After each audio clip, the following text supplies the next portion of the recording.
Catherine of Aragon was born in Madrid, Spain, on 16th of December, 1485, the youngest surviving child of King Ferdinand II of Aragon and Queen Isabella I of Castile. She was betrothed at the age of 4 years old to Prince Arthur, the oldest son and heir to Henry VII of England, and when she was 15, after some delays by her parents, she was sent to England to marry the prince and to live with him on the borders of Wales in Ludlow Castle. Here, after only 5 months of marriage, Prince Arthur died. Catherine was betrothed to the next son and heir, Prince Henry, but Henry VII reneged on the betrothal promise, and Catherine was left in terrible hardship in London, unmarried and unmarriageable, while her father and her father-in-law haggled over the money.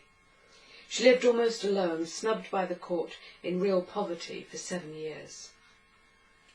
Her ordeal ended with the death of Henry VII, and a wedding to Henry VIII was one of his first commands of the new king. It took place on 11th of June 1509.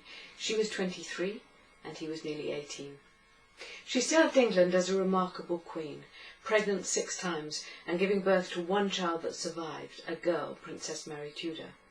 She worked as an ambassador for Spain, Europe's first woman ambassador, served as regent while Henry was away at war, one of England's only female regents, and was in that position during the strategically important defeat of the Scots at the Battle of Flodden Field, when she rode out in defence of her country in full armour, with a battle plan which would have put her in an active role.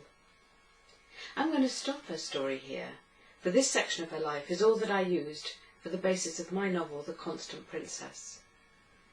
Novelists, just like historians, select the facts they use in order to tell the story that they want to tell. Alas, for both the historian and the novelist, there is often less material than one would like. In the absence of the material they want, historians have to interpret the material they can get. Historians, like novelists, have to speculate. There are simply not enough facts to write an unbroken historical account. Historians have to speculate about a character's motives. They have to make up their view about the character, they have to theorise about the character, make up the character's inner life, drawing their view from the facts we have. Obviously, this is a process very like creating a character as a novelist. Most historians, like the novelist, have to compose a narrative. There are sciences underpinning history that can be expressed in forms other than prose, formulae, statistics, or maps.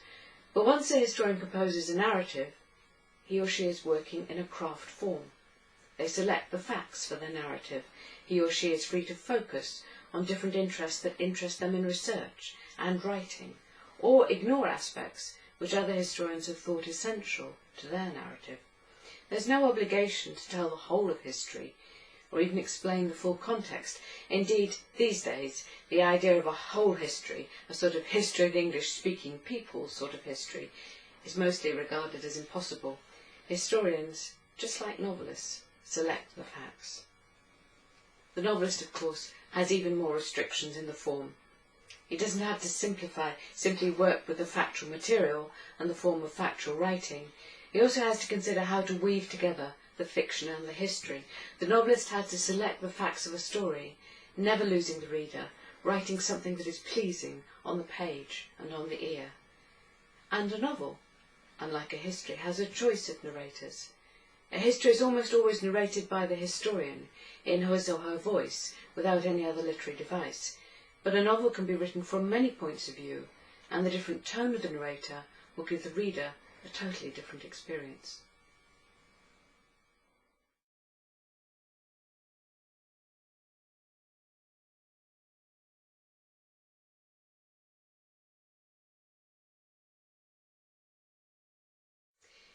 In my own case, almost all of the novels I've written since The Other Berlingo in 2002 have been written in the first person, that is, narrated by the historical character who's the chief protagonist.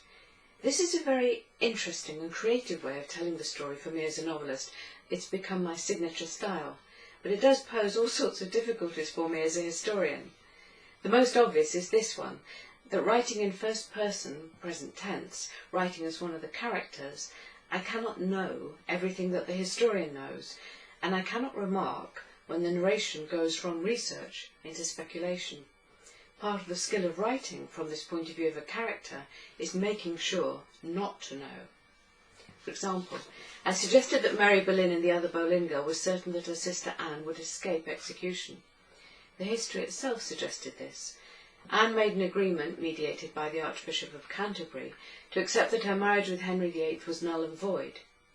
Historians have not emphasised this agreement, since they write from the point of view of knowing the end of the story, that the agreement didn't save her and that Anne was killed. From the point of view of history, the agreement isn't very interesting, it's not very important, it made no difference to the outcome. It can safely be all but forgotten.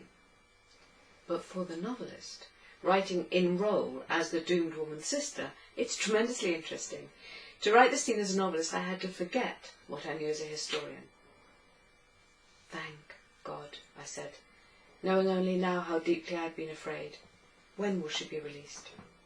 Perhaps tomorrow, Catherine said, and then she'll have to live in France. Oh, she'll like that, I said. She'll be an abbess in 5 days, you'll see. Catherine gave me a thin smile. The skin below her eyes was almost purple with fatigue. Come home now, I said in sudden anxiety. It's all but done. I'll come when it's over, she said, when she goes to France. So the historical novel, like the history, is based on a selection of facts that the writer thinks is important, and these will not be the same facts for every writer. For instance, my version of the Catherine of Aragon story is not going to be the same as anyone else's version, and it shouldn't be.